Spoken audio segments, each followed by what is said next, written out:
నమస్తే, welcome to LRT news. నేను కళ్యాణి. వార్తల్లో ముందుగా హెడ్లైన్స్. వేములవాడ రాజన్న ఆలయంలో అభివృద్ధి పనులు శరవేగం. సొంత ఖర్చులతో రోడ్డుకు మరమ్మతులు, మెరుగుపడనున్న బస్సు ప్రయాణం.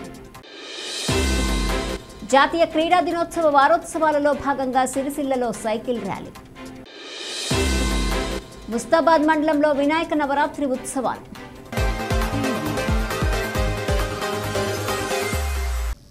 ముస్తాబాద్ మండల కాంగ్రెస్ పార్టీ ఆధ్వర్యంలో ఆదివారం రాజీవ్ గాంధీ విగ్రహం వద్ద ప్రతిపక్ష నేత రాహుల్ గాంధీ చిత్రపటానికి పాలాభిషేకం చేశారు.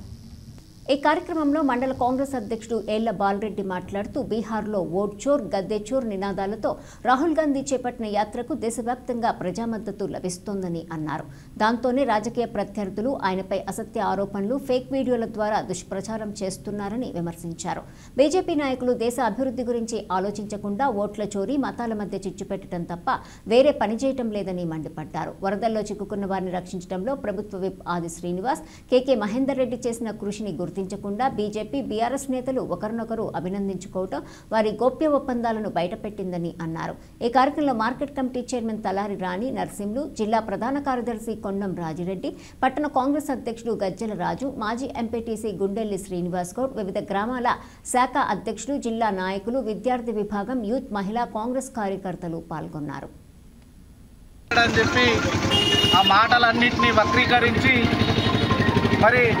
రాహుల్ గాంధీ గారి దిష్టి బొమ్మలను తగలబెట్టే కార్యక్రమం బీజేపీ తీసుకున్నది. తల్లి నరేంద్ర మోడీకే కాదు, మాకు కూడా నరేంద్ర మోడీ గారి తల్లి మాకు కూడా తల్లితో సమానం. ఒక తల్లి గురించి ఎవరు కూడా మాట్లాడరు, తిట్టరు. అది మాతృమూర్తి అంటే అందరికీ మాతృమూర్తి లెక్కనే. ఏం లేదో ఒకటి వెనకేసుకున్నారు. ఇక మన తెలంగాణ రాష్ట్రంలో బీజేపీ వాళ్ళు ఏం చేశారంటే రేపు రానున్న స్థానిక సంస్థల ఎలక్షన్లలో ఓడిపోతామని చెప్పి ఒక భయం పట్టుకొని మరి ఏదో కార్యక్రమంతో మనం ముందుకోవాలని చెప్పి రాహుల్ గాంధీ మాటలను వక్రీకరించి ఈ దిష్టి బొమ్మలు తగలబెట్టి పైశాచిక ఆనందం పొందుతున్నారే తప్ప మిమ్మల్ని ప్రజలు నమ్మే పరిస్థితి లేదు. ఓట్ చోర్ గద్దె చోర్ యాత్రలో భాగంగా మరి భారత ప్రధానమంత్రి మోదీ గారి తల్లిని కించపరిచే విధంగా మాట్లాడిందని చెప్పి వ్యక్తీకరిస్తూ మరి నిన్నటి రోజున బీజేపీకి సంబంధించినటువంటి నాయకులు రాహుల్ గాంధీ గారి దిష్టిబొమ్మ దహనం చేస్తూ వారు ప్రజల్లో ఉనికి కోల్పోతున్నటువంటి సమయంలో ఈ రాష్ట్రంలో, దేశంలో కాంగ్రెస్ పార్టీ బీజేపీలకు వ్యతిరేకంగా ఇలా బీసీలకు కావాల్సినటువంటి 42% రిజర్వేషన్ వేస్తున్నాం. ఈ బాధ్యత పూర్తిగా కేంద్ర ప్రభుత్వమే భరించాల్సిందిగా తెలియజేస్తూ యూరియా అతి త్వరలోనే మరి ఈ మండలానికి సంబంధించి కూడా ఈ 2-3 రోజుల్లోనే మరి 5 లోన్లు వస్తున్నాయి. రైతులందరూ కూడా మరి టోకెన్లు తీసుకొని సీరియల్గా తీసుకోవాలి. సొసైటీకి ఎందుకు ఇస్తలేండి జిల్లా కలెక్టర్ గారు మరి ఇవాళ లీడర్లు పేర్లు చెప్తే 10 బస్తాలు 20 బస్తాలు ఇచ్చేటువంటి అవకాశాలు ఉన్నాయి. కాబట్టి ఆ విధంగా ఇవ్వకుండా మహిళా సంఘాల ద్వారా ఇదానే ప్రతి ఎకరానికి కూడా ఇలా యూరియా అందించేటువంటి అవకాశాలు ఉన్నాయి. కాబట్టి ఇలా మహిళా సంఘాల ద్వారానే ఇక్కడ ఈ ప్రాంతంలో యూరియాను ప్రతి గ్రామానికి, ప్రతి ఎకరానికి కూడా ఇచ్చే విధంగా కార్యక్రమాన్ని తీసుకుంటామని చెప్పి ఈ సందర్భంగా తెలియజేస్తా ఉన్నాం. రాజన్న సిరిసిల్ల జిల్లా వేములవాడ పట్టణంలోని రాజన్న యూత్ సభ్యుల ఆధ్వర్యంలో ఆదివారం ఘనంగా కుంకుమ పూజ నిర్వహించారు. ఈ కార్యక్రమంలో పెద్ద సంఖ్యలో స్థానిక స్త్రీలు పాల్గొని గణపతి సమక్షంలో కుంకుమ పుష్పాలతో భక్తి శ్రద్ధలతో పూజలు చేశారు. పూజానంతరం యువత అన్నదాన కార్యక్రమాన్ని నిర్వహించి వందలాది మంది భక్తులకు ప్రసాదాన్ని పంపిణీ చేశారు. సమాజ సేవలో యువత ముందుండాలనే సంకల్పంతో ఈ కార్యక్రమాన్ని చేపట్టినట్లు సభ్యులు తెలిపారు.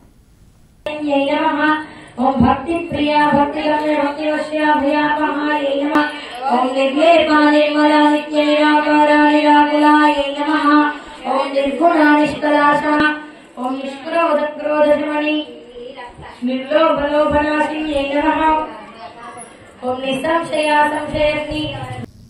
ముస్తాబాద్ మండల వ్యాప్తంగా వినాయక నవరాత్రి ఉత్సవాలు 5వ రోజు భక్తి శ్రద్ధల మధ్య అంగరంగ వైభవంగా కొనసాగుతున్నాయి. మండలంలోని ప్రతి గ్రామంలో ప్రత్యేకంగా ఏర్పాటు చేసిన మండపాల్లో విద్యుత్ దీపాల వెలుగులు, డీజే సౌండ్ల మధ్య వినాయకుడికి నిత్య పూజలు నిర్వహిస్తున్నారు. ఉత్సవాల నిర్వాహకులు భక్తి శ్రద్ధలతో అన్నదాన కార్యక్రమాలను చేపడుతున్నారు.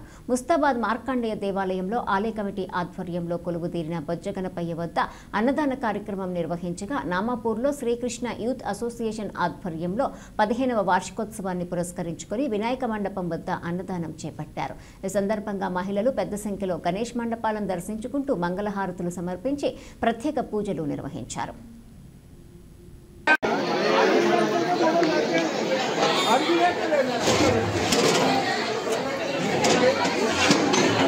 క్రీడా మాంత్రికుడు మేజర్ ధ్యాన్ చంద్ జయంతి సందర్భంగా జాతీయ క్రీడా దినోత్సవ వారోత్సవాలలో భాగంగా సిరిసిల్లలో సైకిల్ ర్యాలీని ఘనంగా నిర్వహించారు.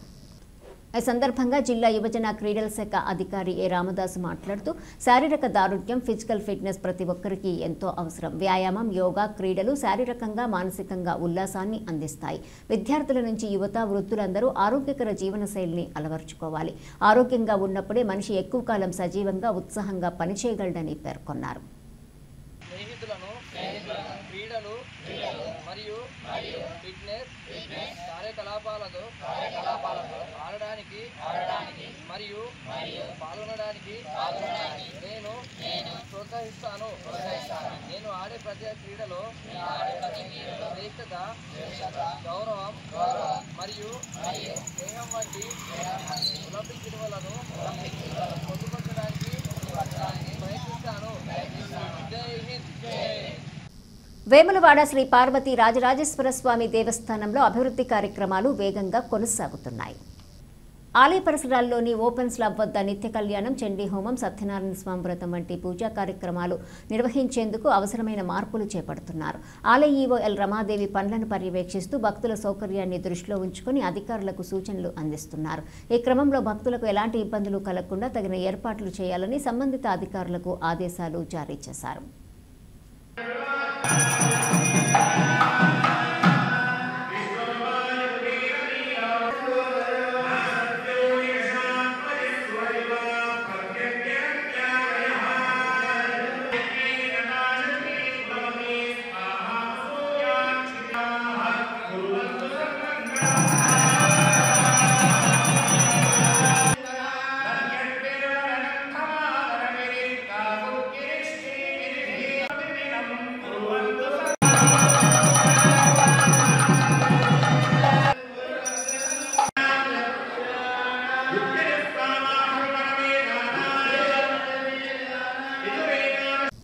జగిత్యాల జిల్లా కొడిమ్యాల మండలంలో బస్సు సౌకర్యానికి ఎదురైన అడ్డంకులు తొలగాయి.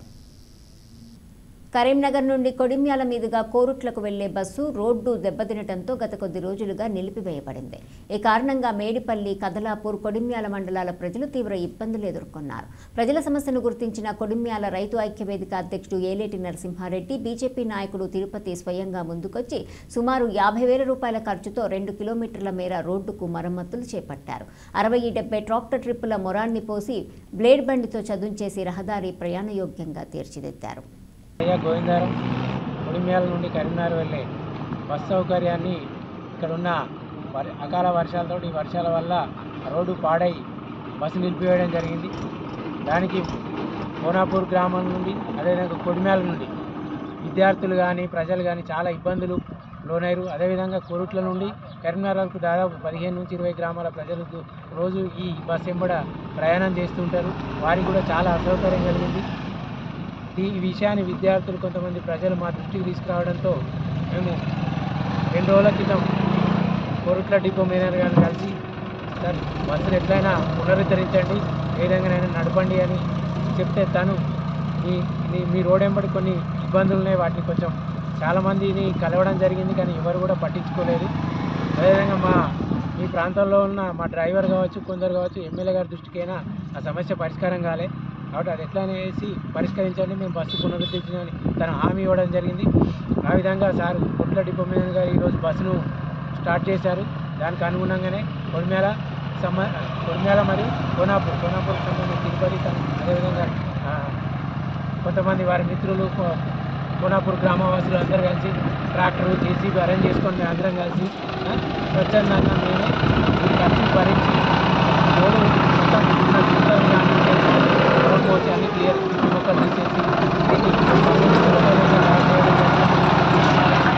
రేపటి నుండి యథావిధిగా బస్సు నడుస్తుంది. ఈ విధంగా అందరూ సహకరించిన ప్రతి ఒక్కరికి పేరుపైన ధన్యవాదాలు. అదేవిధంగా ప్రజాప్రతినిధులు లేని ఈ టైంలో అధికారులు కానీ స్థానిక ఎమ్మెల్యే కానీ ఇట్లాంటి అసౌకర్యం కలిగినప్పుడు వెంటనే స్పందించి చేయాలి. కానీ ఎవరు కూడా పట్టించుకోకపోవడంతో మేము దీన్ని ముందుకొచ్చి ఈ బస్ సౌకర్యం చేయడం కోసం ఈ రహదారి మరమ్మతులన్నీ చేయడం జరిగింది. ఈ వార్తలు ఇంతటితో సమాప్తం. తిరిగి ప్రసారమయ్యే LRT న్యూస్లో మళ్ళీ కలుసుకుందాం. అంతవరకు సెలవు. నమస్కారం.